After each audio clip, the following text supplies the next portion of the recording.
પ્રશ્ન છે ને, ક્યાં ગયો? ગીતા રાખો.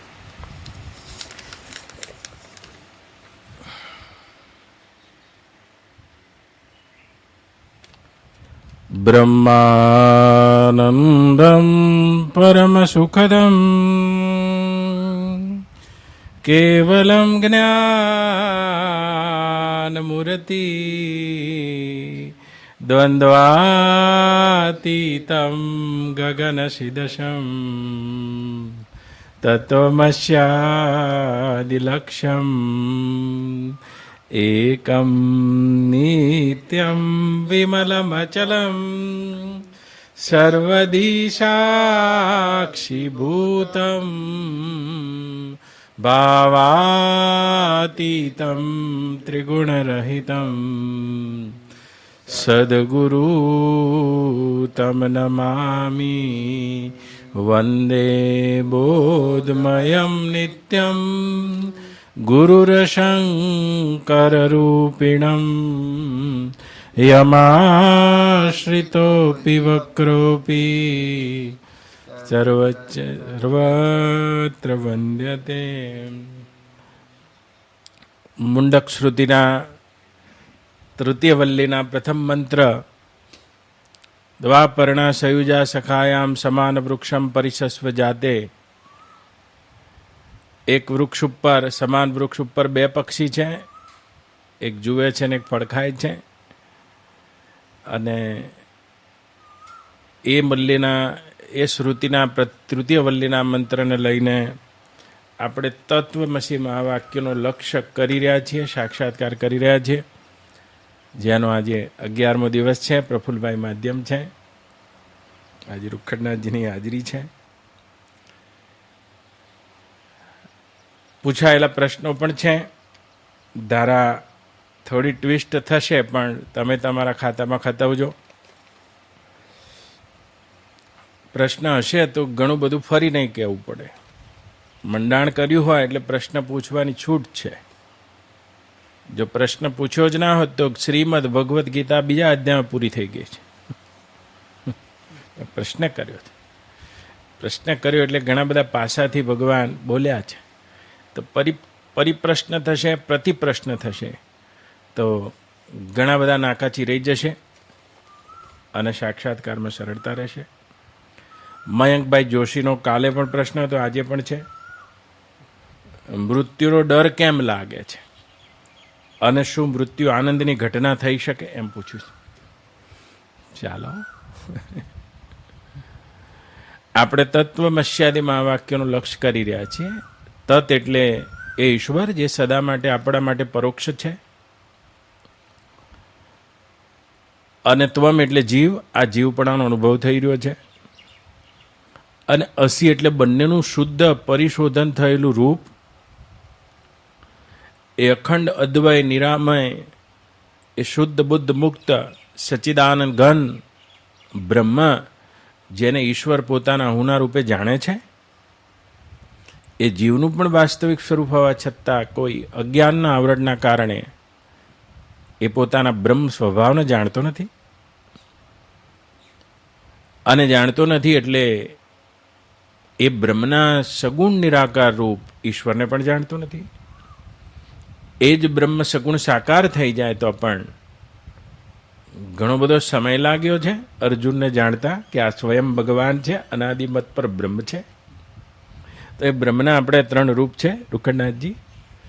એક તો નિર્ગુણ નિરાકાર છે, જીવ માત્રનું સ્વરૂપ જ છે. એક સગુણ નિરાકાર છે. એ સગુણ નિરાકાર અનંત અનંત વિશ્વ અને જીવોના રૂપમાં જે ભગવાન માલી રહ્યા છે. વૈશ્વાનર છે, સગુણ નિરાકાર છે, જગતના રૂપે છે, જીવના રૂપે છે, સર્વના રૂપે છે, વિશ્વરૂપ દર્શન યોગ છે. એ ભગવાન સગુણ નિરાકાર છે. એ બ્રહ્મનું સગુણ નિરાકાર રૂપ છે. અને એ બ્રહ્મ સગુણ સાકાર પણ થાય છે. એ જ મારા ભગવાન છે. તો સગુણ સાકાર થયા, રામજી આવ્યા તો આખા રામાયણમાં રૂખડનાથજી રામજીને ખાલી 9 જણા જાણે છે. ફક્ત 9 જણા જાણે છે. રામોસ્તુ સ્વયં ભગવાન. તો નિર્ગુણ રૂપ અતિ સુલભ, સગુણ ન જાને કોઈ. તો એવા ભગવાનના 3 રૂપો છે અને ત્રણેયનો આધાર લઈને આપણે એ તત્વમસી વાક્યનો લક્ષ્ય કરી રહ્યા છે. તમે એકાંગી ના બની જતા. તો એવો પ્રશ્ન મયંકભાઈનો છે કે મૃત્યુનો ડર શા માટે લાગે છે?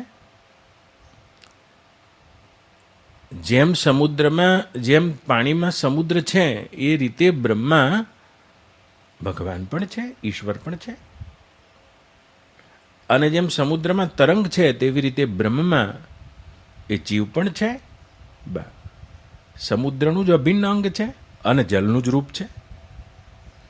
ઈશ્વર એવા છે જે જીવમાં સદાના કાળે આત્મીયતા રાખે છે. બધાય જીવ ઈશ્વરમાં અંતર્ભાવ ભગવાનમાં પામેલા છે. ભગવાનની દ્રષ્ટિએ જીવ બીજો નથી, જીવ પરાયો નથી, જીવ પારકો નથી. પણ જીવની દ્રષ્ટિમાં આ દ્રષ્ટિ નથી, એ જેનું અજ્ઞાનનું આવરણ છે. ભગવાનની આગવી સત્તામાં પોતાની આગવી સત્તા માની લે છે. આનું નામ જીવ છે. તો મૃત્યુ નામની શું ઘટના છે? પાણીમાં જો તરંગ ખડું થઈ જાય તો તરંગમાં એક તો બની રહેવાની ઈચ્છા છે. તરંગમાં હું જન્મ્યો છું તેવો ખ્યાલ છે. હું મટી ના જઉં અને તેના માટેનો યત્ન છે. અને હું મટી જઈશ એવો ભય છે. કારણ કે મારી સામે બીજો તરંગ મટી રહ્યો છે, એટલે હું મટી જઈશ એવો ભય છે. તો સમુદ્રમાં તો અખંડપણું છે. સમુદ્ર એ જેમાં કશું મરતું નથી. સમુદ્રમાં બનવું ને બગડવું એ તો માત્ર સમુદ્રનો ખાલી વિલાસ છે, લીલા છે, માત્ર વિનોદ છે. હાય, તો ઈશ્વર છે તે ઈશ્વરમાં, એ ભગવાનમાં કશું મૃત્યુનું ભાન નથી. એમાં તો અખંડ જીવન જ છે. બધાય તરંગો મટી જાય તો એ સમુદ્ર તો છે જ. બધાય તરંગો ખડા થઈ જાય તો એ સમુદ્ર તો છે જ. હાય, અને એ સમુદ્ર તો જલપણામાં સ્થિત છે. તેમ જે અખંડ ઈશ્વર છે તેમાં કદી મૃત્યુ નથી. મૃત્યુ નામની શું ઘટના છે? તો જીવમાં જ છે. તો જીવ પણ પોતાના સ્વરૂપમાં જો જાગી જાય છે તો મૃત્યુ નામની કોઈ ઘટના એના માટે પણ બચતી નથી. જો તરંગ પોતાનું તરંગપણું છોડીને સમુદ્રને શરણાગત થઈ જાય, સમુદ્રના રૂપ જ થઈ જાય, સમુદ્રની સત્તા સ્વીકારી લે, પોતાની આગવી સત્તાનો અભિનિવેશ છોડી દે, તો મૃત્યુનો ભ્રમ તૂટી જાય છે. તો જીવ છે તેને એ તરંગપણામાં જીવવાની ઈચ્છા જ્યાં થઈ ગઈ છે, આ જીવ થઈ ગયો છે, જે પોતાને તે ઈશ્વરની અખંડ સત્તાથી અલગ માને છે, પોતાના વાસ્તવિક સ્વરૂપથી જે અવિદિત છે, અને આ જીવ છે. અને જ્યાં સુધી જીવ છે ત્યાં સુધી આને એક ખ્યાલ રહે છે, હું જન્મ્યો છું. આ જન્મ્યો છું એવો ખાલી ખ્યાલ છે. કારણ કે જો પોતાના વાસ્તવિક હું સ્વરૂપમાં આવે તો એ પોતાના અજન્માપણાનો બોધ કરી શકે તેમ છે. જલના જન્મે એમાં તો તરંગ ભાસે છે, અને જલના રૂપમાં તરંગ જ ભાસી રહ્યું છે. પણ જીવને એવો ખ્યાલ જ છે હું જન્મ્યો છું. અને જ્યાં સુધી મયંકભાઈ તમને તમારા એ અખંડ નિત્ય શુદ્ધ બુદ્ધ મુક્ત આત્મ સ્વરૂપ ભગવાનનો ખ્યાલ નથી, જ્ઞાન નથી, અને તે અજ્ઞાનમાં હું જન્મ્યો છું તેવો ખ્યાલ છે, અજ્ઞાનમાં ખડો થયેલો, અને હું જન્મ્યો છું તેવો ખ્યાલ છે, માટે હું મરવાનો છું તેવો ભય છે. મરવાના તો નથી. આજ દિન લગી કદી તમે મર્યા નથી. આ જે પ્રશ્ન પૂછી રહ્યા છો એ આજ દિન લગી મર્યા હોત તો તમે મારી સામે ના હોત. તો તમે સ્વરૂપથી તો કદી પણ મરતા નથી. પણ હું જન્મ્યો છું તેવો અજ્ઞાનમાં ખ્યાલ છે. શ્રીમદ ભાગવતમાં ભગવાનની સ્તુતિ કરતા બ્રહ્માજી બોલ્યા છે, અજ્ઞાન સંગો ભવબંધ મોક્ષો. અજ્ઞાનની આ સંજ્ઞા છે. તો અજ્ઞાનના કારણે જે ભ્રમ ઊભો થાય છે, કયું અજ્ઞાન? પોતાના આત્મ સ્વરૂપ ભગવાનનું અજ્ઞાન, પોતાના વાસ્તવિક સ્વરૂપનું અજ્ઞાન. કોણ છું? અને એ ભગવાનનું અજ્ઞાન છે તેને લઈને અજ્ઞાન સંગો ભવબંધ મોક્ષો, ભવ નામનું અજ્ઞાનને લઈને ભ્રમ અને ભ્રમણા થાય છે.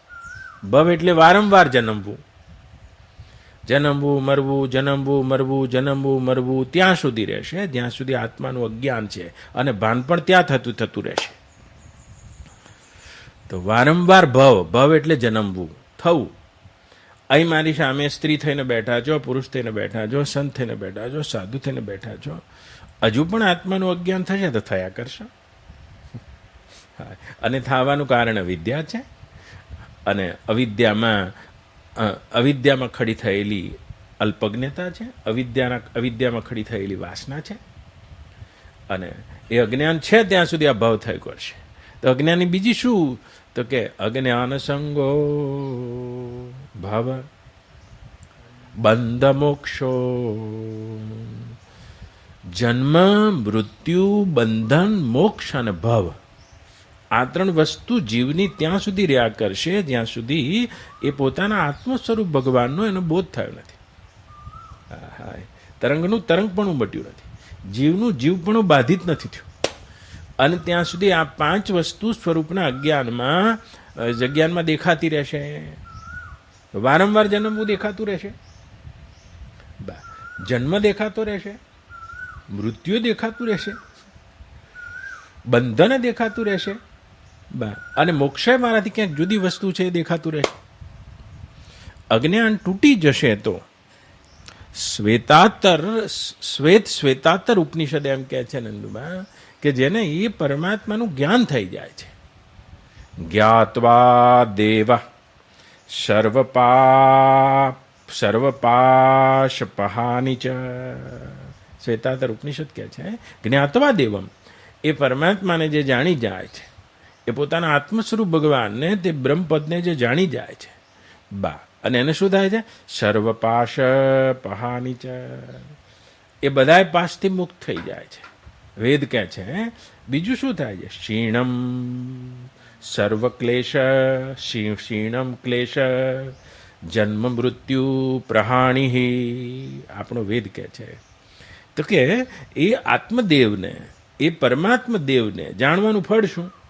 કે જીવ બધા પાશોથી મુક્ત થઈ જાય છે. બીજું, સર્વ ક્લેશથી મુક્ત થઈ જાય છે. ત્રીજું, જન્મ અને મૃત્યુથી મુક્ત થઈ જાય છે. તો આત્મજ્ઞાન એ પરમાત્માને જાણવા માટે એટલા માટે બેઠા છે કે જીવ આ બધી વસ્તુથી પાસથી બંધાયેલો છે. 8 પ્રકારના પાસ છે જીવને. અત્યારે ગણાવવાનો સમય નથી, મારે આ પૂછેલા પ્રશ્નના જવાબમાં જવું છે. એ 8 પાસોથી જીવ મુક્ત થઈ જાય છે. પછી ક્ષીણમ ક્લેશ, 5 ક્લેશ છે જીવને: અવિદ્યા, રાગ, દ્વેષ, અસ્મિતા અને અભિનિવેશ. આ 5 ક્લેશ એના ક્ષીણ થઈ જાય છે બ્રહ્મજ્ઞાનીના, જે બ્રહ્મ જોડે એકાકાર થઈ જાય છે. અને જન્મ મૃત્યુ પ્રહાણિ, આ જન્મ અને મૃત્યુની ભ્રમણાથી મુક્ત થઈ જાય છે. તો કોણ? જ્ઞાત્વા દેવમ, આપણો વેદ કહે છે. એ દેવને જે જાણી જાય, જ્યાં સુધી જાણતો નથી ત્યાં સુધી અજ્ઞાન અને અવિદ્યાથી કલ્પિત વાસનાના આકારે ખડા થયેલા સૂક્ષ્મ શરીર અને સ્થૂળ શરીરમાં અહંતા કર્યા કરીને, સ્થૂળ શરીરના જન્મ સાથે પોતાનો જન્મ અને તેના મૃત્યુથી મારું મૃત્યુ થઈ જશે તેવો ભ્રમ, સૂક્ષ્મ શરીર નહીં અહંતાના કારણે આ દેહથી પેલો દેહ અને લોકાંતર અને આ યોનિઓમાં તે ગતિ કર્યા કરે છે, જ્યાં સુધી આત્માના અજ્ઞાનના કારણરૂપ એ કારણ શરીરનો ભંગ થતો નથી, અવિદ્યાનો ભંગ થતો નથી. જો અજ્ઞાન અને અવિદ્યાનો ભંગ થઈ જાય છે તો જ્ઞાત્વા દેવમ, એ પરમાત્માને જાણી લેવામાં આવતું નથી. તો કે એ પરમાત્મા ક્યાં છે? સમાન વૃક્ષમ પરિશસ્વ જાત. તો એને તમે બહાર નહીં ગોતો? શું મરે છે? તો કહો. સ્થૂળ શરીરને તમારો હું એટલો બધો અભિનિવેશ પામી ગયો છે કે હું એટલે આ મયંક ભઈ છું.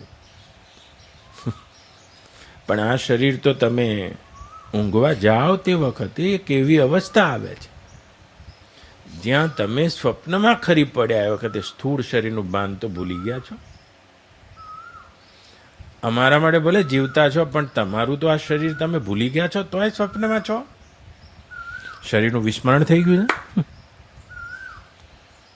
તો સ્વપ્નમાં છો. જુઓ, તમે મૃત્યુ કોને માનો છો? અરે આ સ્થૂળ શરીરને તો તમે જોઈ શકો છો, તો તમે આ પ્રાણ ઉડી જવાને મૃત્યુ માનો છો? અરે આ પ્રાણની ગતિને તો તમે જોઈ શકો છો ધ્યાનમાં, એકાકાર થઈને સોહમ સોહમ. જુઓ, તે પ્રાણથી તો તમે પરે છો, પ્રાણના સ્વયં ચલાવવાવાળા છો, પ્રાણના તમે જોવાવાળા છો, પ્રાણનો આધાર છો, અધિષ્ઠાન છો, અને ભગવાનના સાથે એકાકાર છો. પણ શરીરના મરવાને પોતાનું મરવું માનો છો, કારણ કે પોતે કોણ છો? પ્રાણ પંખેરુના ઉડી જવાને પોતાનું મરવું માનો છો, કારણ કે તમે કોકનું પ્રાણ પંખેરું ઉડી ગયું અને એને તમે મરેલો ધાર્યો છે. તમે તમારું મૃત્યુ કદી નથી જોયું. મૃત્યુ એક સામાજિક ભ્રમ છે, સામાજિક ભય છે, જેમાં તમે તમારા કાકાને, મામાને, ફુવાને બધાને મરતા જોઈ દીધા છે. મૃત્યુનું ભાન તમને કદી નથી થવાનું, અને તમારા જન્મનું ભાન પણ તમને નથી થવાનું. તમે જન્મ્યા છો મયંકભાઈ, એ હું તમારી ફૈવા છું, મેં તમને કહ્યું છે કે આ તમારી જન્મ તારીખ છે, ધારો કે, તો તમને તમારા જન્મનો કોઈ અનુભવ નથી. અને આજ દિન લગી જો લોકાંતરમાં અને આટલી બધી યોનિઓમાં ફર્યા છો, તોય તમને તમારા મૃત્યુનો પણ કોઈ બોધ નથી, કારણ કે એ તો બે તમારા વિશે સહેજ નહીં, તમારા વાસ્તવિક ખોવાપણાના વાસ્તવિક હું ઉપર તમે તો આ અધ્યારોપે કરીને માની લીધું છે. અરે અને તો જ્યાં સુધી ગહેરી ઊંઘમાં તમે તમારા સ્વપ્નના શરીરને ભૂલી ગયા છો, તો તમે તો છો. આજ જે તમે છો એ તમે મૃત્યુ વખતે પણ છો, એ જ રીતે, અને એ જ રીતે પ્રલય વખતે પણ છો. આવા અનંત અનંત મહાપ્રલય થઈ જાય તો પણ જો તમે તમારા જ્ઞાતવા દેવમ, એ આત્માના અખંડ અસ્તિત્વને, પરમાત્માને, તમારા તે આત્મ સ્વરૂપ ભગવાનને જાણી જાઓ છો, ત્યાં મૃત્યુનો ભ્રમ તૂટી જશે. તો જે મૃત્યુનો ભ્રમ થાય છે તે જન્મના સ્વીકારથી થાય છે. આત્માના અજ્ઞાનમાં જન્મનો સ્વીકાર થાય છે. મેં હું, જેમ આને કહે છે વેદાંતમાં અધ્યાસ. જેમ ગાડીમાં બેઠા હોઈએ તો આપણી ગાડી તો દિલ્હીના સ્ટેશન ઉપર ઊભી રહેલી છે, બાજુની ગાડી ઊભી રહી, આવીના બે ગાડીઓ ઊભી રહેલી છે. હવે બાજુની ગાડી ચાલી છે, ઉપડી જઈએ ગાડી, પણ એ ભ્રમ થાય છે કે આપણી ગાડી ઉપડી. અન્ય અધ્યાસ છે. તમે સ્થિર બેઠા છો, ગાડી પેલી ઉપડી છે, પણ તો એવો ભ્રમ થાય છે. તો પોતાના આત્માનું અજ્ઞાન છે, એ અજ્ઞાનમાં એવો અધ્યાસ થાય છે. અજ્ઞાન જેને વિપરીત જ્ઞાન કે મેં મર રહા હું, મરતા તો નહીં હું, લેકિન એ ભાન હોતા હૈ મેં મર રહા હું, અને ભય પણ થાય છે. તો કે ઉપાય શું છે? તો કે ભગવાનને જાણી લેવા એ જ ઉપાય છે. એ ભગવાન તો તમારા એક જુએ ને બીજું ફળ ખાય. તો જે જુએ છે એ ઈશ્વર ઉપર નજર લઈ જઈએ તો પણ ફળ ખાવામાં મશગુલ છે, તો મોત આવીને ઊભું રહેશે. તો બ્રહ્મ જ્ઞાનમાં તો આજ દિન લગી તમે રાતે હુઈ ગયા છો તોય મર્યા તો નથી. નંદુબા, ઊંઘ અને મૃત્યુમાં શું ફરક છે? ઊંઘ વખતે તમને એવી ભ્રમણા રહે છે, એવો ખ્યાલ રહેશે કે હું ઉઠે તે વખતે મારી પત્ની આ જ રીતે મારા ઘરમાં દેખાશે, ઉઠે તે વખતે મારું ઘર પણ દેખાશે, હું ઉઠે તે બધું આ બધું અકબંધ રહેશે, અને ઉઠે વખતે આ મારું શરીર પણ રહેશે. અને એ શાતાને લઈને તમે ઊંઘમાં ખરી પડો છો. અને મૃત્યુ વખતે એવી ભ્રમણા છે કે હવે બીજાને મરતા જોઈ લીધા છે, એટલે એમ થાય કે હવે તો હું અહીંયા પાછો આવી જ શકવાનું, આ બધું મારું વિરાઈ જશે. અને ઊંઘ અને મૃત્યુ છે તે બંને, ઊંઘ, મૃત્યુ અને પ્રલય, આ ત્રણેય ઘટના એક જ છે. આહા, પણ જો વાસ્તવિક રીતે બ્રહ્મ જ્ઞાન થઈ જાય તો મૃત્યુના પેલે પાર, સુષુપ્તિના પેલે પાર, અને આ પ્રલયના પણ પેલે પાર જે ઈશ્વરનું હોવાપણું છે, બ્રહ્મનું હોવાપણું છે, એના જોડે જ્ઞાની એક થઈ જાય છે.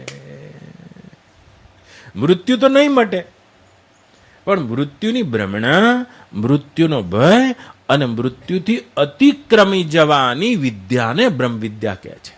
હા, અને મૃત્યુથી અતિક્રમવું જવું છે તો મૃત્યુનો ભય લાગે છે.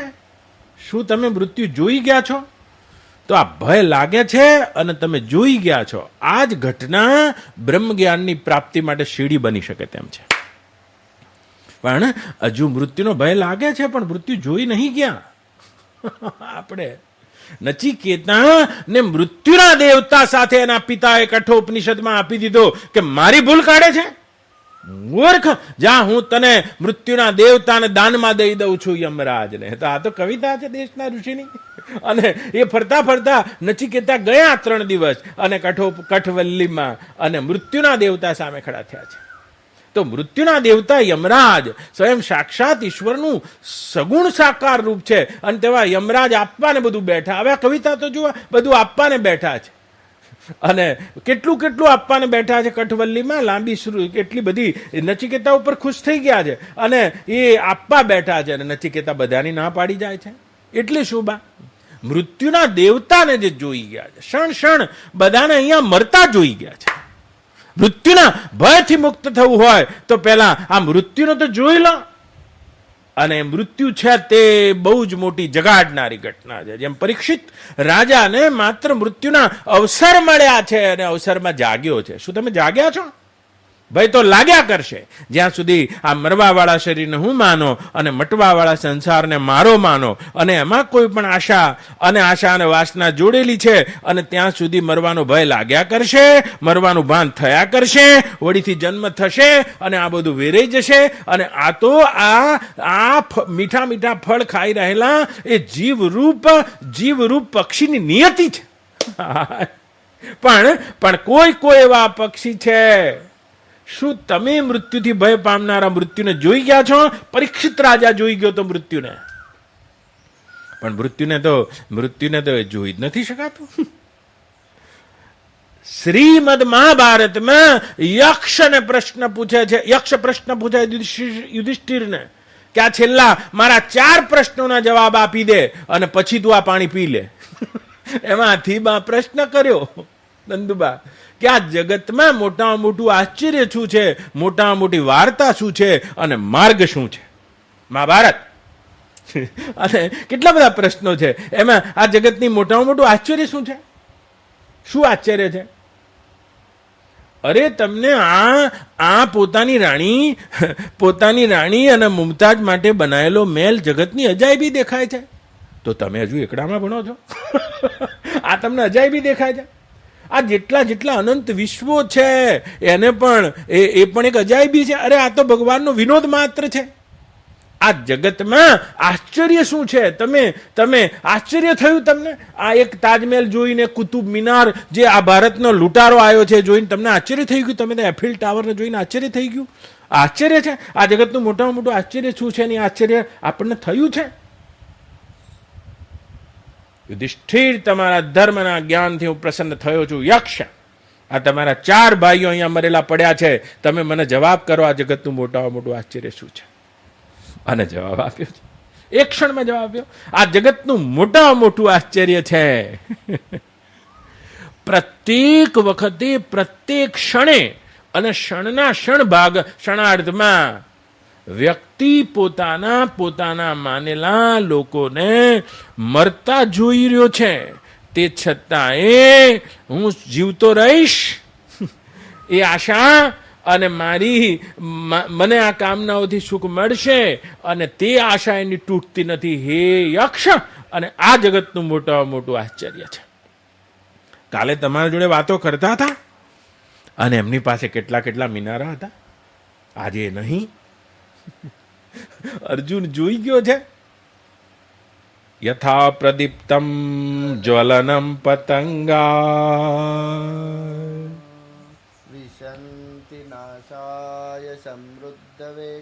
વિશંતિ નાશાય સમૃદ્ધ વેગા નાશાય વિશંતિ લોકા તવાપી વક્ત્રાણી સમૃદ્ધ વેગા.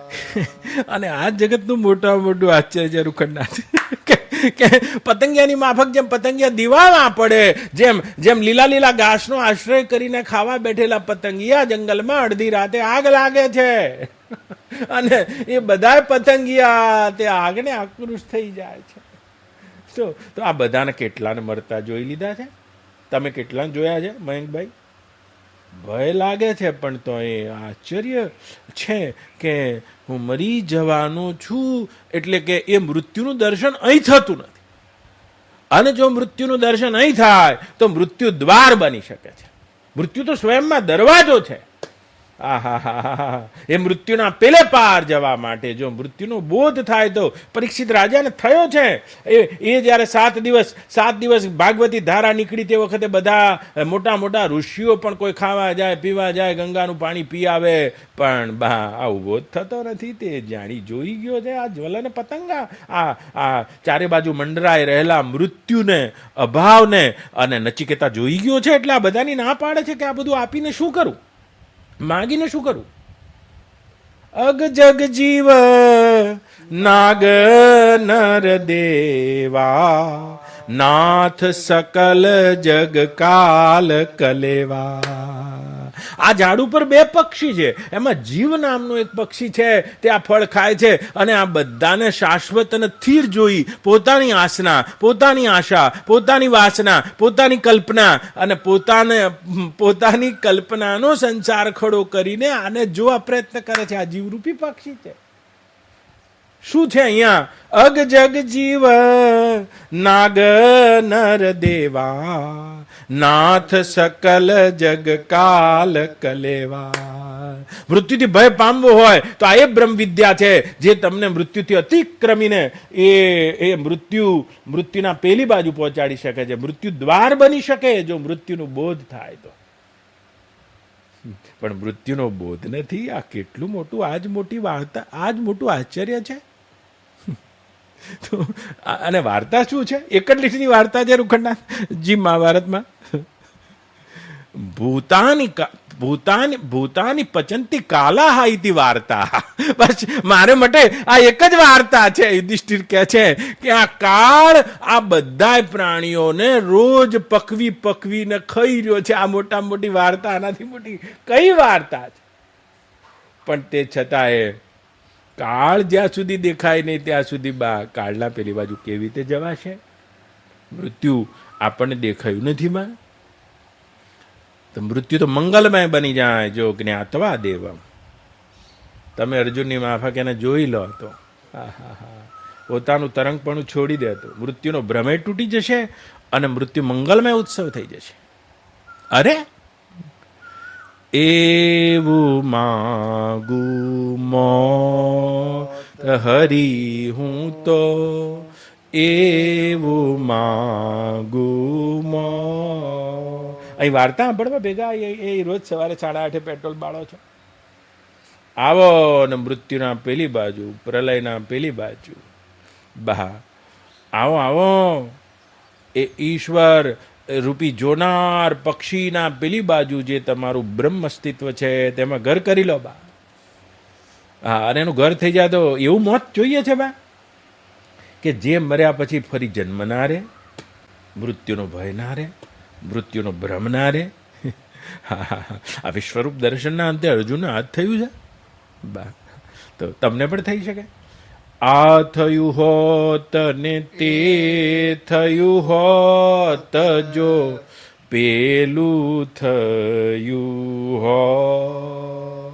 તો આ તમે માફ કરજો મયંકભાઈ, મરી રહ્યા છો.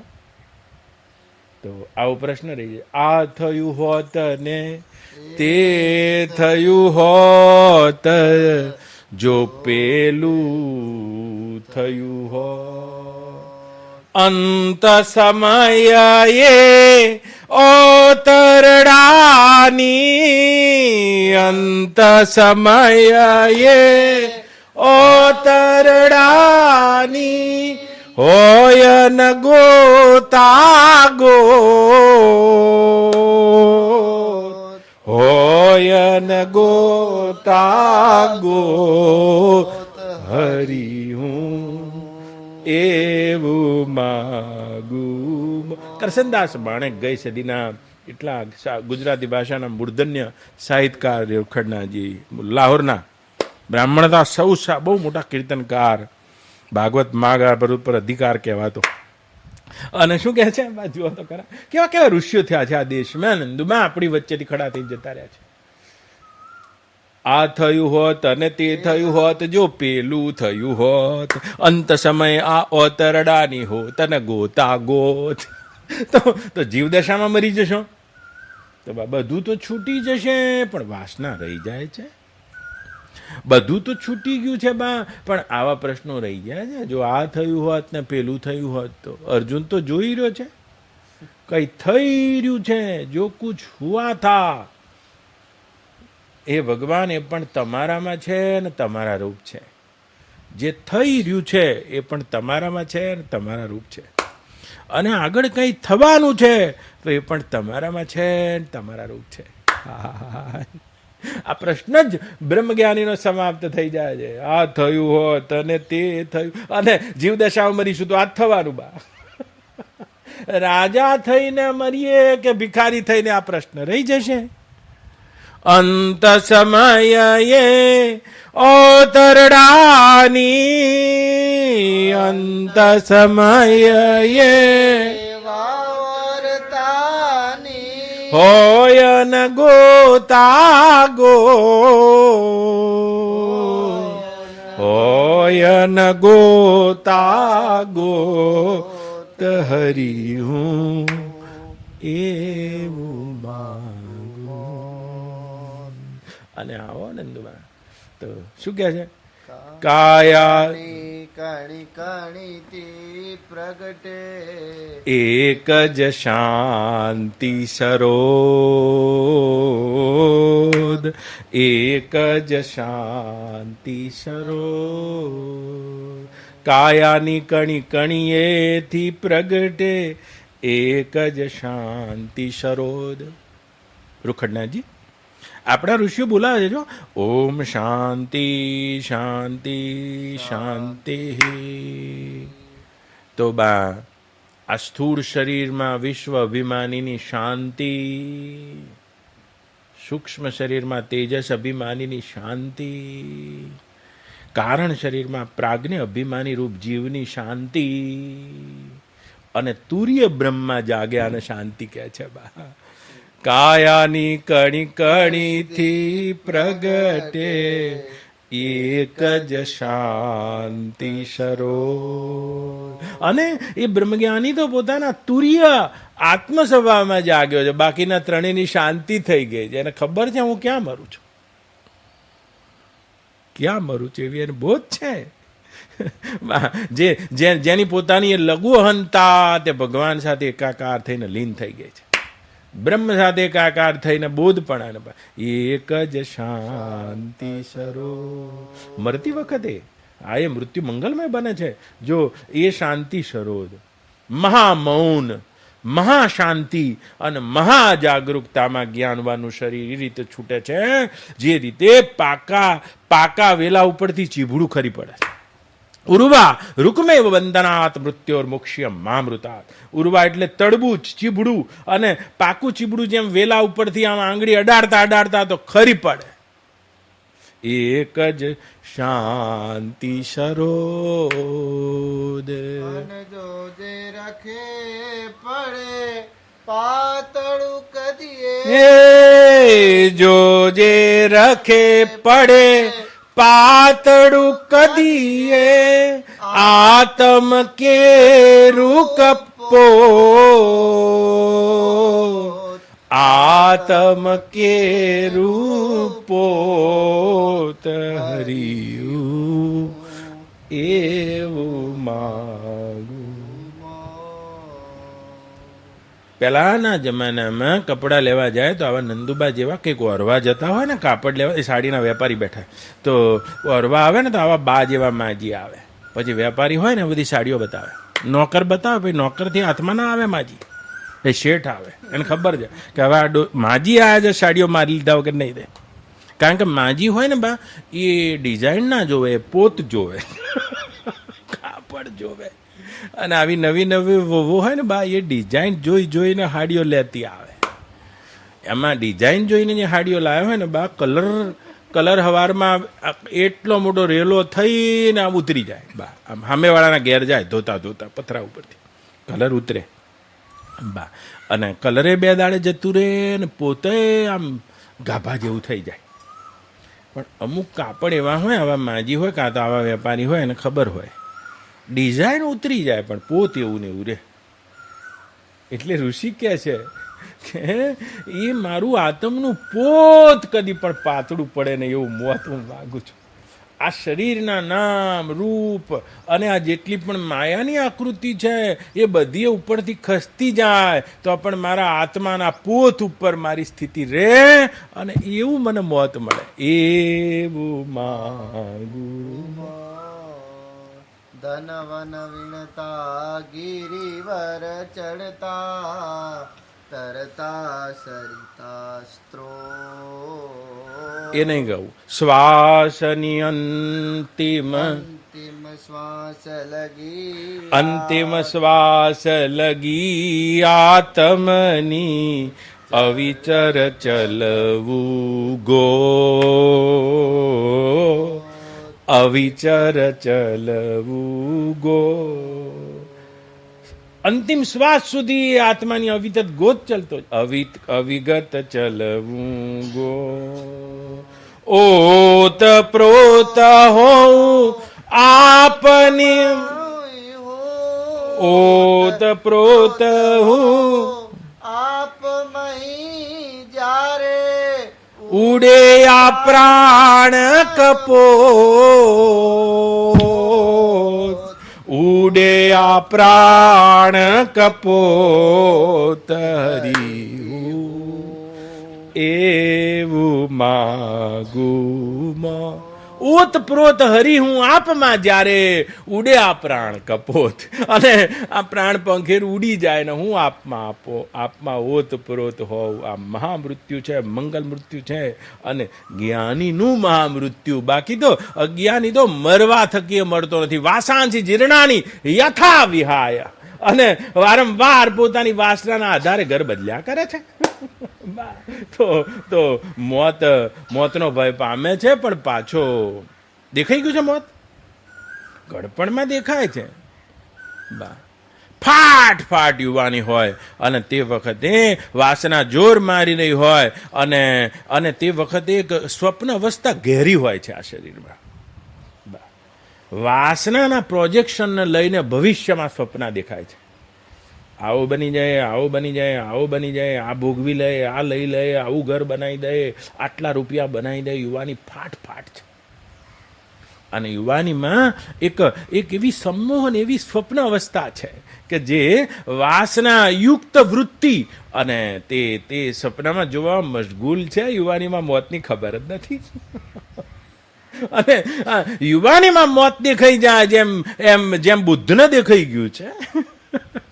આ સપનું તૂટી ગયું અને જ્યાં સુધી વાસનાની વૃત્તિ જે ભવિષ્યના સ્વપ્ન જોઈ રહી છે એને તેના આ મૃત્યુ અપરિહાર્ય મૃત્યુ પર ધ્યાન જતું નથી અને ત્યાં સુધી આધ્યાત્મિક યાત્રાની શરૂઆત પણ થતી નથી. મૃત્યુ દ્વાર બની શકે છે.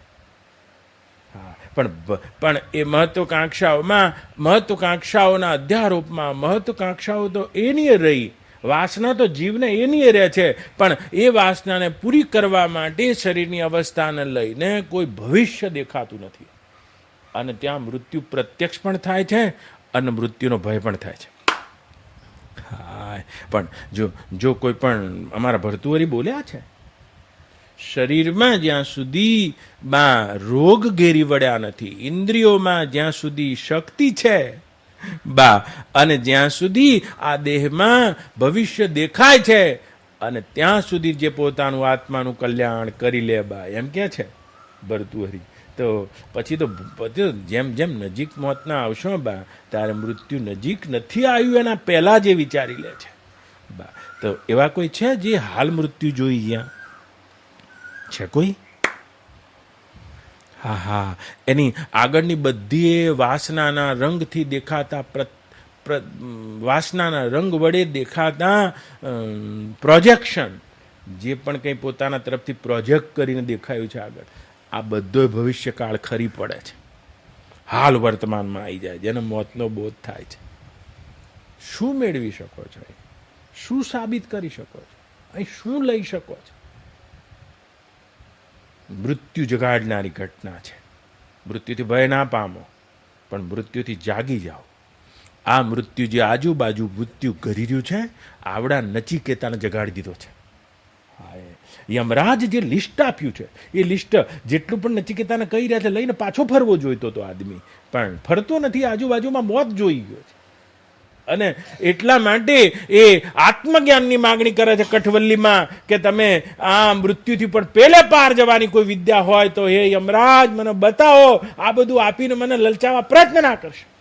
હા, પણ આપણે જો આજુબાજુમાં તે મહાન મૃત્યુની ઘટનાને તે આપણે નથી જોઈ ગયા, જોઈ નથી રહ્યા અને સ્વીકારી નથી રહ્યા, અને આ બહુ મોટા આશ્ચર્ય જેને યુધિષ્ઠિર કહે છે એમાં પડેલા હોવાના કારણે મૃત્યુ બોધ નથી બની શકતું. મૃત્યુ જાગૃતિની ક્ષણ બની શકે છે જો આજુબાજુમાં જોઈ લો તો નંદુબા જેને રમાડ્યા હતા તેને તમે બાળી આવ્યા છો. અને મૃત્યુ જગાડી દે છે. તસ્માદ જાગ્રહી જાગ્રહી જાગ્રહી. રૂખડનાથજી 300 વર્ષ પહેલા આપણે ત્યાં રૂખડનાથજી ભાસ્કરાનંદ સરસ્વતી થયા, અને આપણા જ્યોતિષપીઠના શંકરાચાર્ય હતા, મહાન બ્રહ્મભૂત વિભૂતિ. અને બધા શિષ્યોને કીધું હતું રૂખડનાથજી કે તમે મને, હું મરું તે વખતે કાશીમાં લઈ જજો. આવી એક બે અવિદ્યાના ક્ષણ રહી જતા હતા કે હું કાશીમાં મરું, અને ઊંડે ઊંડે હું બ્રાહ્મણ છું આ બોધ નહોતો જતો, આવરણ આ બે રહી જતા. અને અને કાશીમાં મરવાના થયા તે વખતે બધા કાશી લઈ જતા હતા.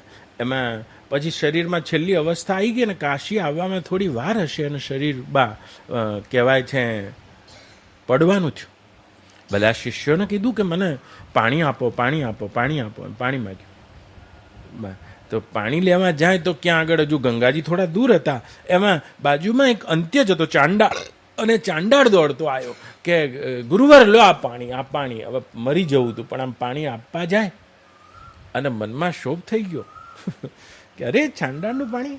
એટલે પેલો જે સંસ્કાર હતો જાતિપણાનો એક પાસ છે બહુ મોટો, અને આટલા મોટા બ્રહ્મવિદ હતા પણ આ પાસ રહી જતો.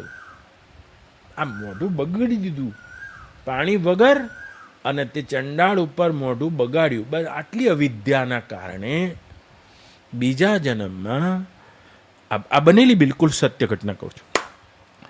કાશીના મહારાજા શિવાંશી, એના કાશીમાં એક દાંડી પીટનારો ચંડાળ હતો જે પાણી પાવા આવ્યો હતો અને એના ત્યાં જન્મ લીધો.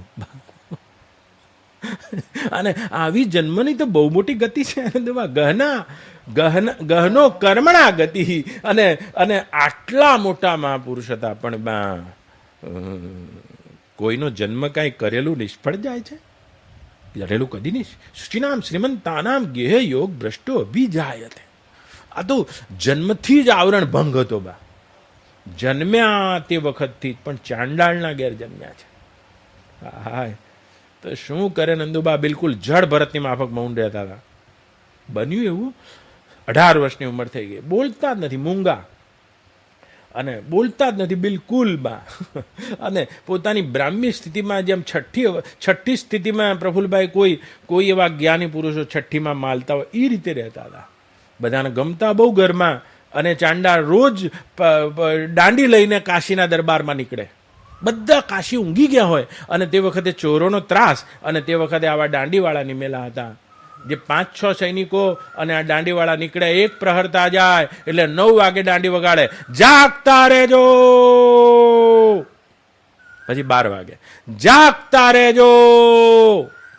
પછી 3 વાગે, 3 પ્રહરની રાત્રિ થાય, જાગતા રહેજો. અને પછી 4 પ્રહરની રાત્રિ થાય, જાગતા રહેજો. આમ કરીને બધાને જાગતાય રાખવાના, ચોરથી વચ્ચે રાખવાની, જાગે છે તેવો એક માહોલ પણ રાખવાનો. કોઈ ખખડાટ થતો હોય તો કોઈ જાગીએ જાય. અને એવી રીતે આ કાશીના નગરમાં જેના ઘેર આ ભાસ્કરાનંદબા અંત્યજના રૂપે જન્મ્યા છે ચંડાળના, અને આવા બ્રહ્મનિષ્ઠ પુરુષ એક દાડો એના બાપા બીમાર થયા એટલે એના દીકરાને કીધું કે આ દાંડી તાળ વગાડવાની છે, કશું કરવાનું નહીં, તાર વગાડવાનું. હવે બોલતા બહુ હતા નહીં બા, એટલે બિલકુલ બોલી નતા શકતા, એટલે બોલી નતા શકતા એટલે દાંડી લઈને મોકલ્યા, દાંડી વગાડવામાં તો શું વાંધો છે, આ બીજો નાનો ભાઈ તારા જોડે આવે છે. અને દાંડી વગાડી સવારે 9 વાગે કાશીના રાજાના મહેલ આગળથી નીકળ્યા. રૂકડા અને આ બ્રહ્મનિષ્ઠ પુરુષોની રીત હોય છે બા. અને અને ત્યાં આવીને જ બોલ્યા જિંદગીનું પહેલું વાક્ય, આશાયામ બદ્ધતે લોકે કર્મણા પરિબધ્યતે આયુક્ષયમ ન જાનાતિ તસ્માદ જાગ્રહી જાગ્રહી જાગ્રહી. અને આશા આબા કહી રહ્યા છે કે આશાયામ બદ્ધતે લોકે કર્મણા પરિબધ્યતે આયુક્ષયમ ન જાનાતિ તસ્માદ જાગ્રહી જાગ્રહી જાગ્રહી. રાત્રિના 9 વાગ્યા છે અને રાજા આમ ઊંઘવા જાય, આમ રાજા આમ પડખા ફેરવતો તો વિચાર કરે છે, મારી કાશીની હું સીમાઓ કેવી રીતે વધારું, મારો કોષ કેવી રીતે વધારું, કેવી રીતે હું બા. અને એવી આશાના મેલ ચડતો હતો ને આ અંત્યજના તન ત્યાં જન્મેલા જળભરતની માફક અવિદ્યાના કાર્યરૂપ પોતાના અંતિમ જન્મના શરીરથી જેની અહંતા તૂટી ગઈ હતી, અને તેવા બ્રહ્મનિષ્ઠ પુરુષ એ રાજાની કરુણાથી જાગીને, કરુણાથી પ્રેરાઈને રાજાપડામાં કહી રહ્યા છે કે આ જીવ આશાયામ બધ્યતે લોકે, આશા નામના દોરડાથી બંધાયેલો છે. આશા અને વાસના તો કદી પૂરી થતી નથી, પણ એની પૂરી કરવામાં જે કર્મ છે અને તે કર્મના મહાન બંધનને પ્રાપ્ત થઈને આયુષ્ય ક્ષણ ક્ષણ ક્ષીણ થઈ રહ્યું છે, તો પણ જીવને જાગવાની જગ્યા આવતી નથી. તસ્માત જાગ્રહી જાગ્રહી જાગ્રહી. શિવાંશી રાજા હતા. 11 વાગ્યા 12 વાગ્યા ત્યાં સુધી વિચારવા લાગ્યા છે. વિચારવા લાગ્યા છો બા? વિચારવા લાગ્યા છો કે હજુ આશાના મિનારા જ ચણી રહ્યા છો? બધા પાણી ઉપર લીટા છે, લોટ લીટા છે. હાય, પણ પાણી ઉપર લીટા અને લોટ લીટામાં મૃત્યુ નામની કોઈ ઘટનાને જોઈ નહીં ગયા આપણે. અને 12 વાગ્યા રાજા જ્ઞાનનો વિચાર કરે છે કે આ શું મને કહી ગયા બા, કે આશાના બંધનથી તો બંધાયેલો હું છું અને હું જ આ મહાન કર્મોના પહેલા એમાં પડ્યો છું. પણ રાતે 12 વાગ્યા અને મહારાણી ઉઠ્યા છે. બંને જણા મીઠી મીઠી વાતો કરતા હતા. યુવાન રાજા હતો. 12ના ટકોરે બીજા પ્રહર વખતે ફરી નીકળ્યા રૂકડનાજી અને બોલ્યા, કામ ક્રોધ લોભ મોહા દેહે તિષ્ઠન્તિ તસ્કરાઃ જ્ઞાન રત્ના અપહારયઃ તસ્માદ જાગ્રહી જાગ્રહી જાગ્રહી. પોતાની પત્નીની મીઠી મીઠી વાણીઓમાં મશગુલ થઈને તેના શરીરમાં જે આલિંગન કરવાને જાય અને બોલ્યા, કામ ક્રોધ મદ મોહા દેહે તિષ્ઠન્તિ તસ્કરા. અને આ શરીરમાં, આ દેહમાં એ જીવવા વાળા જીવ આ કામ ક્રોધ લોભ અને મોહના મોટા મોટા ચોર રહે છે. અને રાજા ભડક્યો છે કે આટલા દાડા આ બધા રત્નોની ચોરી કરનારને જગાડનારા હતા ને આ કોણ ચોરી કરાવે, કોના માટે જગાડી રહ્યો છે? દેહે તિષ્ઠન્તિ તસ્કરાઃ જ્ઞાન રત્ના અપહારયઃ તસ્માદ જાગ્રહી જાગ્રહી જાગ્રહી. આ કામ ક્રોધ લોભ મદ મોહ અને આ બધા ચોર છે, આ શરીર રૂપી નગરમાં રહેનારા, અને જ્ઞાન રત્નોની દોરા દાડે ચોરી કરે છે. હે જીવ, જાગી જા જાગી જા જાગી જા. જુઓ આ કેટલા દાડાના બેઠા છો અને હમણાં ઊભા થશો તે વખતે એમ થશે કેટલો ઉઘાડ થઈ ગયો છે. જ્ઞાન રત્ન તમારા હાથમાં આવી જશે. હમણાં ઊભા થશો, મારા બાપજી શું બોલ્યા છે, પણ બીજા દાડાઓ ત્યારે રત્નો ચોરાઈ ગયા હોય છે. જ્ઞાન રત્ના અપહારય તસ્માદ જાગ્રહી જાગ્રહી જાગ્રહી. શિવાંશી રાજા હતો. રાણીથી થોડો આમ આગો ગયો. રાણી કે શું થયું તમને? વિચારમાં પડી. અરે આ ભોગમાંથી મને સુખ મળે છે એનું શું? પણ આને તો ચોર કે છે, પણ એ ચોર તો મને સુખ આપે છે. રાજા ઊંઘી નથી શકતો. આમથી આમ આડા ફર્યો અને દાંડી લઈને 3 વાગ્યા. જાગતા રહેજો. આહા. અને 3 વાગ્યા અને રાજા ઝરૂખ્યા આવ્યો. ક્યારું હવે શું કે છે? જન્મ દુઃખમ જરા દુઃખમ જાયા દુઃખમ પુનઃ પુનઃ અંતકાલે મહાદુઃખમ તસ્માદ જાગ્રહી જાગ્રહી જાગ્રહી. જન્મ દુઃખમ, જન્મનું દુઃખ છે. માતાના ગર્ભમાં આવો અને પાણીના એક મગના 2 પાણીના ટીપામાંથી મગના દાણા જેવા થાવ, ત્યાંથી બોરના ઠળિયા જેવડા થાવ, ત્યાંથી આકાર અંગ ઉપાંગો ધારણ કરો, ગર્ભાગ્નિમાં શેકાવ. એક બાજુ મળ છે, મૂત્ર છે અને રક્ત છે, અને જે વૈતરણી નદી ગરુડ પુરાણમાં છે તો માતાનો ગર્ભ જ છે. અને જે આ રક્ત, મળ, માંસ, મજ્જા અને આ નાળીમાં ગર્ભા અગ્નિથી શેકાવ અને લાચાર અવસ્થામાં જન્મો. જન્મ દુઃખમ જરા દુઃખમ. જન્મતી વખત દુઃખ છે લાચારીનું. અને તે વખતે જન્મી રહ્યા, આટલી કઠોર સ્થિતિમાં જન્મ્યા છો અને જન્મ્યા પછી લાચારીનું દુઃખ છે. કશું કહી નહીં શકતા, બોલી નહીં શકતા, હાથ હલાઈ નહીં શકતા. હા. અને રોવા માંડ્યા છો. ત્યારે આખું ઘર આવે કે શું થયું હશે, કોઈક ખવડાવે, કોઈક ધાબા ઉપર લઈ જાય, કોઈ પંખો નાખે, તો એ રોવા ચડ્યા હોય, કશું બોલી તો હકતા ના હોય. ત્યારે કોઈક આવા નંદુબા જેવા 90 વર્ષના આવે તો આમ કરીને આમ હલાવે તો 1 મિનિટમાં હોઈ જાય. ત્યારે ખબર પડે કે આને ઊંઘી જવું તું એટલે રોતો હતો.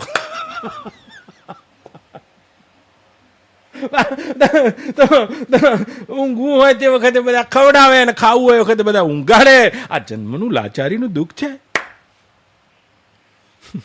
માંડ ઠેકાણું પડ્યું હોય ત્યાં એક દાડો બળિયા બાપ થાય ને એક દાડો શરદી થાય ને એક બાજુ શું થાય ને જાડા થાય ને દાંત આવે ને દાંત દુખે ને વરાદ આવે ને ગળું પડે ને ગળું રહી જાય ને કેટલા તાવીજ કરો ને કેટલા ખેલ કરો ત્યારે તો મોટું થાય. જન્મ દુઃખમ જરા દુઃખમ. અને આવું ને આવું ગડપણમાં દુઃખ છે. રાજા દાઢી પીટનારો કહી રહ્યો છે. આપણા કાન જો ખુલે તો જરા દુઃખમ ગડપણનું દુઃખ છે. બધું એ સજાવો, પોતાના ઘરમાં સજાવો, પણ ગડપણનું બહુ જ મોટું લાચારીનું હોશિયાળાપણાનું દુઃખ છે. કોઈ બાજુમાં જ આવીને બેહે તો સાચું ને. આગો આગો આગો આગો ખાટલો ખાટલો ખાટલો ખૂણામ છે. 3જા માળે ખાટલો જતો રહે. એક દવાની બાટલી, તૂટેલી ખાટલી અને થોડા પાણીની માટલી. હા, આ સંપત્તિ તમારી આટલી. તો આ જરાનું દુઃખ છે. અત્યારે દોડવું હોય તો દોડો. ડીસા સુરતના જક્કા કરો. અને આ હાડી આટલામાં મળે છે, હાડી આટલામાં મળે છે, હાડી આટલામાં મળે છે, આને વેચી દો, આને વેચી દો. પણ આ કાળ રૂપી અજગરને તમે જોયો નથી? શું કહે છે? જરા દુઃખમ ગડપણનું દુઃખ છે. ખાવું તો હોય પણ ખવાય નહીં, અને ખવાઈ જાય તો પચે નહીં. શરીર ગરડું થઈ ગયું, ઇન્દ્રિયોની શક્તિ ક્ષીણ થઈ ગઈ, પણ મનમાં વાસના વેગવાળી છે. જીવો તો એનો એ છે અંદરનો. જૂનું તો થયું રે દેવળ, જૂનું તો થયું મારો હંસલો નાનો ને દેવળ, જૂનું તો થયું. આ શરીર તો જૂનું થઈ ગયું, પણ હંસલો તો એનો એ છે. લાડવા નાનપણમાં ભાવતા હતા એ અત્યારે 90 વર્ષે ભાવે છે, પણ પત્તું કશું નથી. હંસલો નાનો રહી ગયો, દેવળ જૂનું થઈ ગયું. આરે કાયા રે હંસા ડોલવાને લાગી રે, પડી ગયા દાંત માયલી, રેખું તો રહી મારો હંસલો નાનો ને દેવાળ જૂનું તો થયું. એટલે આરે કાયારે ડોલવાને લાગી. ખવાતું નહીં, ખાવું તો ઘણું છે. મોઢામાં પાણી આવે છે, બધા મૂકે છે, કોઈ ગળ્યું મૂકે, છોકરાને વહુ લઈ લે છે કે ગળ્યું ના ખાતા તમને ડાયાબિટીસ. ખાવું ઘણું છે, પત્તું ઘણું છે. પત્તું નહીં, કદાચ કોક આવા ડાયા હોય, પ્રશાંત બાપજી જેવા ડાયા હોય તો કે મુઆ ખાવા દો. અને ખાય તો એ આખે આરે કાયારે ડોલવાને લાગી, અને કાયા તો પડી ગયા દાંત, અને માયલી રેખું તો રહી. અમારા બા છે, અમારા બાના મોઢામાં સોનાની રેખો છે. આને રેખ કહેવાય. પહેલાં કોઈ દીકરી હોય ને આવી સોનાની રેખો પહેરાવતા. તો દાંત પડે એટલે રેખો પડી જાય. મીરાભાઈ શું કહેતા? પડી ગયા દાંત માયલી રેખો રહી.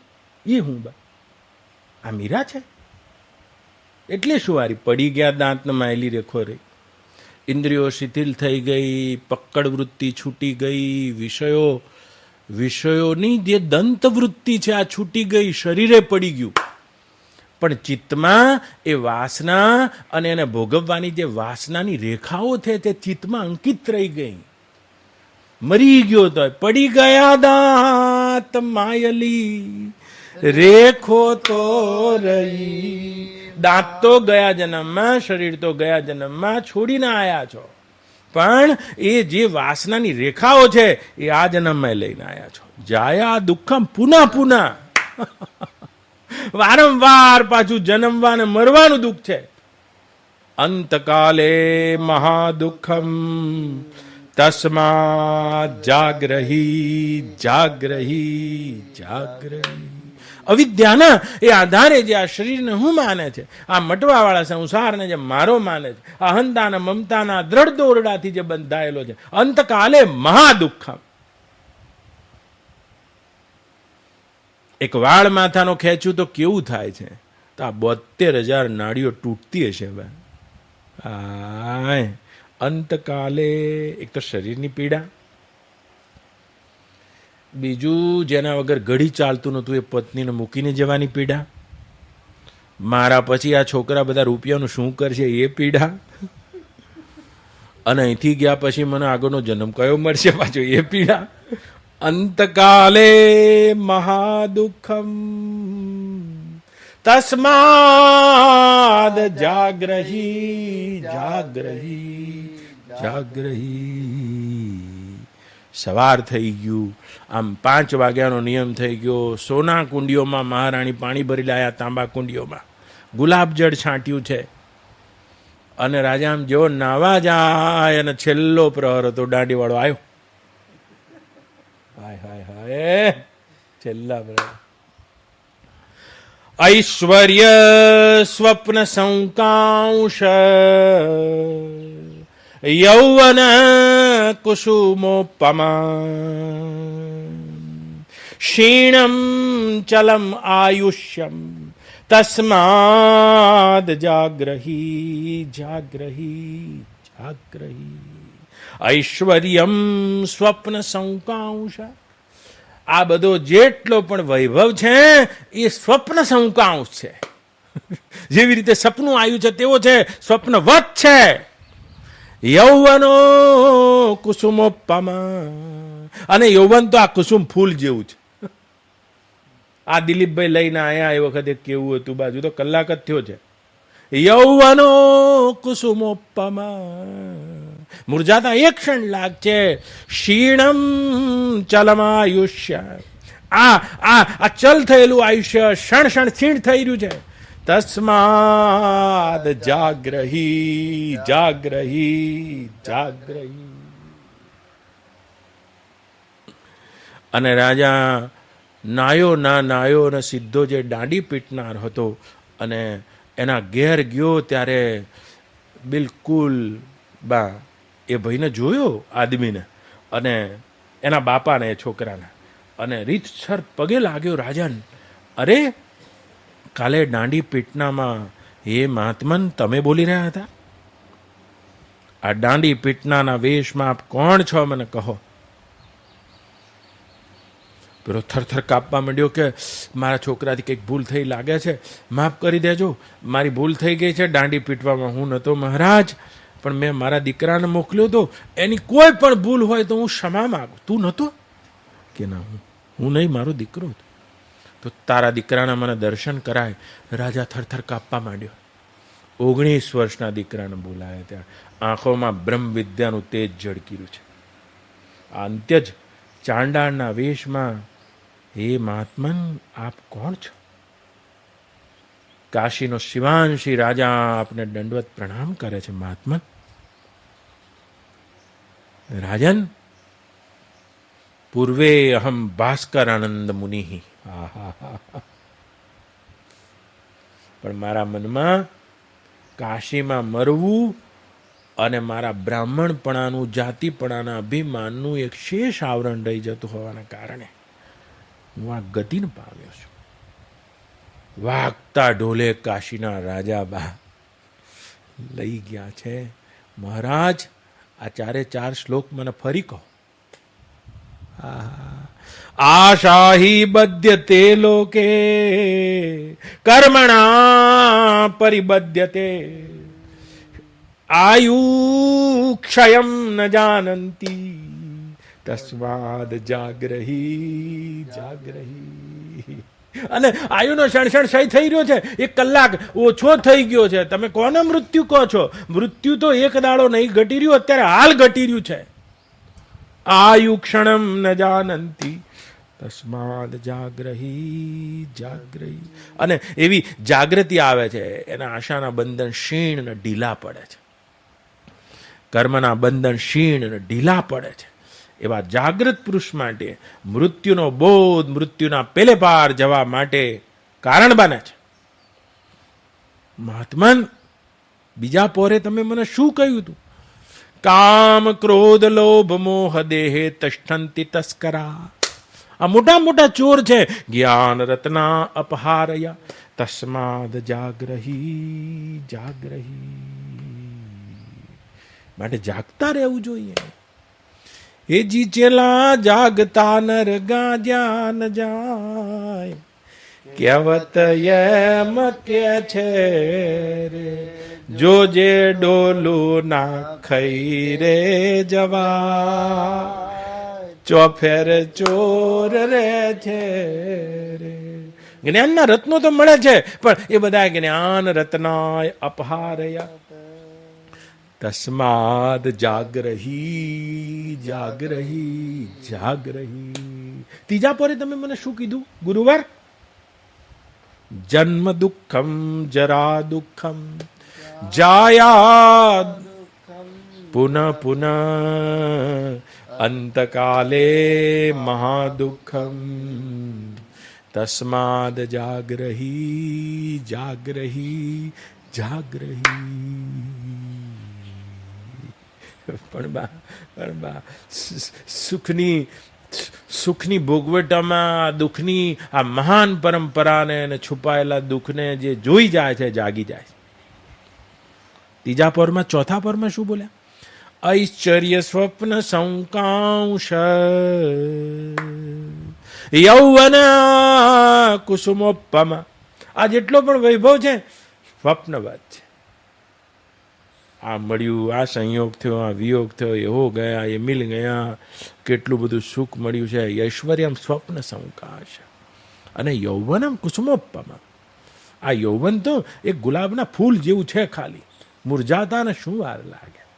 પણ યૌવનમાં આશા અને મહત્વાકાંક્ષાની એક એવી ગહેરી સંમોહન સ્વપ્ન અવસ્થા હોય છે, જેમાં વ્યક્તિને મૃત્યુ વિશે એક ક્ષણ પણ બોધ રહેતો નથી, અને થાય તો પણ પડદો પડી જાય છે. બા અને ક્ષીણમ ક્ષીણ ચલ આયુષ્યમ તસ્માદ જાગ્રહી જાગ્રહી જાગ્રહી. તો આયુષ્યનું જે ક્ષણ બચ્યા છે એમાં આ બધી કલ્પનાને છોડીને શું તમે બેસી શકો છો? તો આ મૃત્યુનો બોધ અને મૃત્યુનો લાગેલો ભય મૃત્યુથી પેલે પાર જવા માટે કારણભૂત બની શકે છે. બાકીના કોઈને પણ એમ ન હતું કે 7મા દાડે તક્ષક આવવાનો છે. પરીક્ષિતને એમ હતું 7મા દાડે તક્ષક આવવાનો છે. અને આ માત્રથી શ્રવણમાં ભેદ થઈ ગયો. આખી ભાગવત પતિ શ્રવણના ફળમાં ભેદ થઈ ગયો. બાકીના બધા શુક મુનિની સ્તુતિ કરતા કરતા નીકળી ગયા છે. જ્યારે પરીક્ષિત રાજા તો એ ભગવાન શુકદેવની અબાધિત અખંડ બ્રહ્મ સ્થિતિમાં સ્થિત થયો છે. નચિકેતા મૃત્યુના દેવતાને આપી દીધો છે પિતા. એટલે હું તો આ કવિતાનો અર્થ આવો કરું છું રૂકડનાથજી, કે એના પિતાએ કૃપા કરીને ઘાટ ઘાટમાં થયેલા મૃત્યુને બતાવી દીધું છે. હાય, અને આ મૃત્યુના દેવતા એને પ્રત્યક્ષ થયા છે. અને જ્યાં મૃત્યુના દેવતા પ્રત્યક્ષ થાય અને નચિકેતાની બધી વાસના ખરી પડી છે અને આત્મજ્ઞાન માટે નચિકેતા ઉત્થાન પામ્યો છે. આ મૃત્યુના દેવતાને આમ ચારે બાજુ જોઈ લો જે અર્જુને જોયા છે. અને એ જોઈને જો નમી જાવ તો અર્જુન વાચ વાયુયમો અગ્નિર્વરુણ શશાંક પ્રજાપતિશ્ચ પ્રીતામહશ્ચ નમોસ્તુતે તે સહસ્ત્રવૃત્તયે. હજાર વાર આપને હું નમન કરું છું એમ કહે છે. સહસ્ત્રવૃત્તે 1000 વાર. અને એનાથી વધારે બીજું હું શું કરું?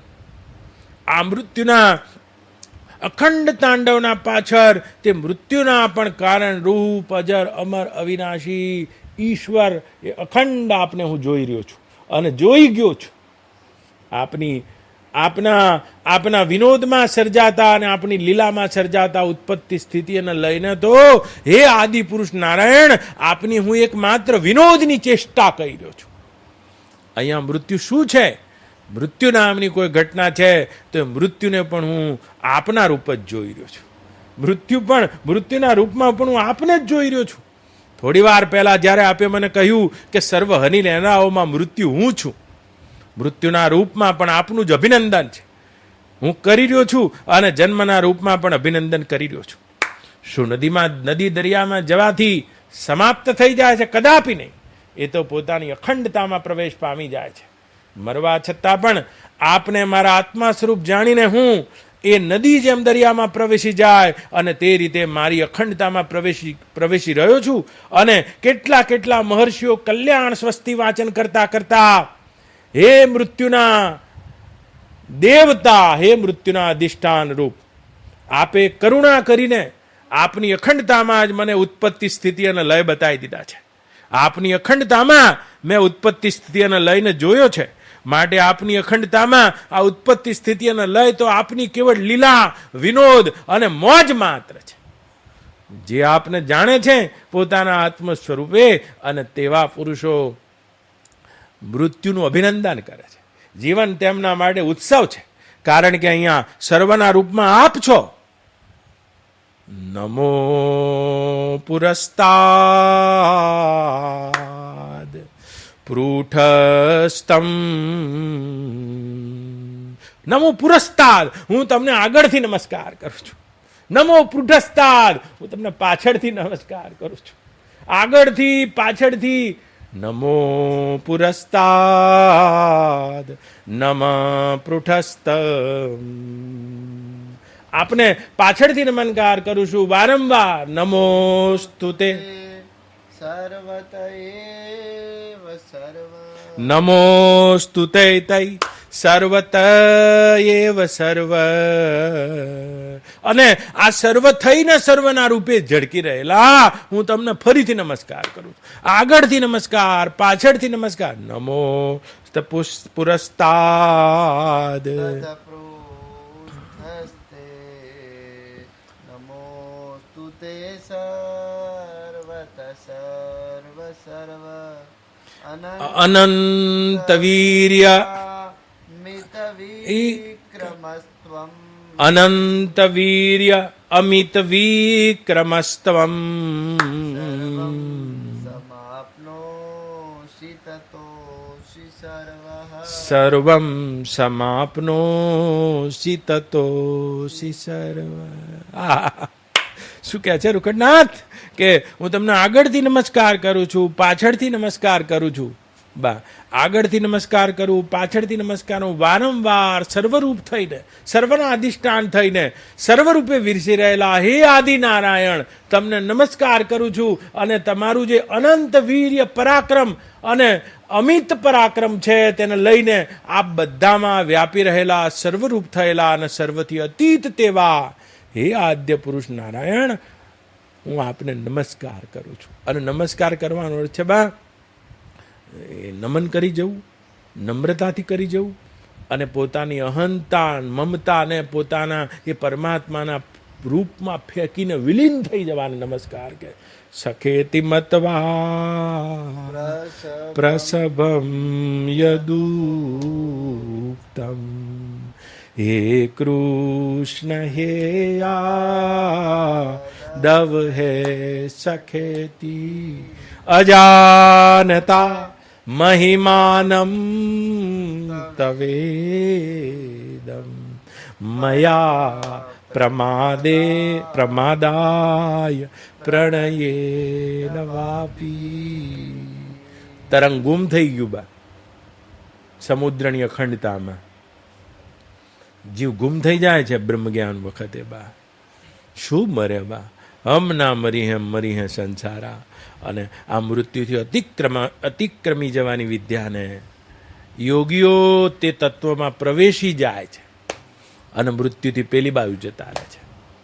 જ્ઞાનીઓ તે તત્વને પોતાના આત્મા રૂપે જાણીને મૃત્યુના ભ્રમણાથી મુક્ત થઈ જાય છે. જ્ઞાત્વા દેવમ સર્વ પાપ મુચ્ચય વેદ કહી રહ્યા છે. અને ભક્તો તે તત્વને જોઈ લે છે અને જોઈને તે તત્વથી મુક્ત થઈ, તે આ મહાન મૃત્યુના ભ્રમ અને ભ્રમણાથી મુક્ત થઈ જાય છે. મૃત્યુ મંગલમય બની જાય છે. એક ઘટના સર્વમાં અધિષ્ઠાનમાં તે પરમાત્માને જોઈ લેતા, આ ઉત્પત્તિ સ્થિતિ અને લય એક જ અખંડમાં જોઈ લેતા મૃત્યુ મહોત્સવ બની જાય છે. બા તો કે મોત એને શું મારે બા, એ તો બ્રહ્મ વિદ્યા વખતે જ, સાક્ષાત્કાર વખતે જ પોતાના મિથ્યા અહમથી મરી ગયા છે. એટલે બાપજી બોલ્યા છે મરણ પહેલા મરી જાવું અમારી આ દિવાળી છે. મરણ પહેલા મરી જાવું આ દિવાળી છે. નિજાનંદે ઠરી જાવું અમારી આ દિવાળી છે. નિજાનંદે જાવું અમારી આ દિવાળી છે. નશે નશે આયા રૂખડના ભરી ઓજસ સ્વયં જ્યોતિ તી ચિદાત્માની નસે નસમાં ભરી જ્યોતિ જ્યોતિ ચિદાત્માની ખરા પાછળ ખપી જાવું અમારી આ દિવાળી. તો ખપ્પાની બે રીતો જ છે ને તારે, યથા નદી નામ બહુવેગા કાં તો યથા પ્રદીપ્તમ, બધા ખપી જાય છે પણ ખપ્પા ફેર છે.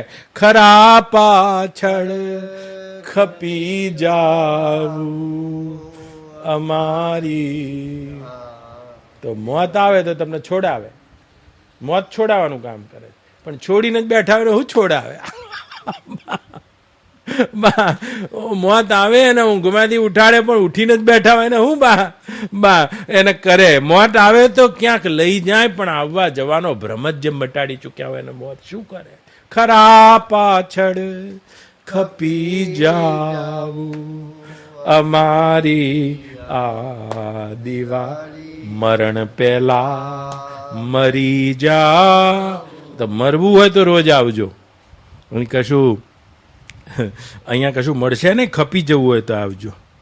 હા, મળશે કશું એ નહીં, ખરા પાછળ ખપી જાવું અમારી આ દિવાળી છે. ગુરુ ગમની કટારી દી લઈ સૌ ક્લેશો ખતમ કરવા ગુરુ ગમની કટારીથી સહુ ક્લેશો ખતમ કરવા મુસીબતને ટપી જાવું અમારી આ દિવાળી છે. મુસીબતને ટપી જા. વ્યષ્ટિમાં મૃત્યુ છે, સમષ્ટિમાં નહીં. સમષ્ટિ ભાવમાં જ્ઞાની તો આવી જાય. મુસીબતમાં મુસીબતને ટપી જાવું અમારી આ દિવાળી. ત્યજી માયા ત્યજી મમતા ત્યજી તોફાન દુનિયાના તજી માયા તજી મમતા તજી તોફાન દુનિયાના વિદ્યાથી હટી ટી જાવું અમારી આ દિવાળી છે. મરણ પહેલા મરી જાવું અમારી આ દિવાળી છે.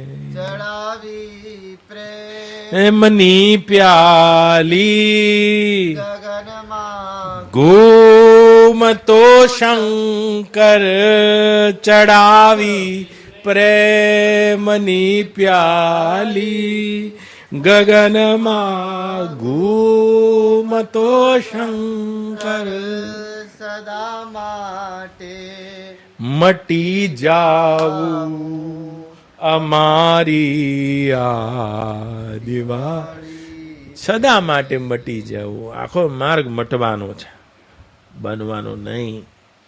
અને ભગવાનને જાણીને જીવ મટી જાય છે. ઓમ પૂર્ણમદ પૂર્ણમિદં પૂર્ણાત પૂર્ણમુદચ્યતે પૂર્ણસ્ય પૂર્ણમાદાય પૂર્ણમેવાવશિષ્યતે. ઓમ શાંતિ શાંતિ શાંતિ.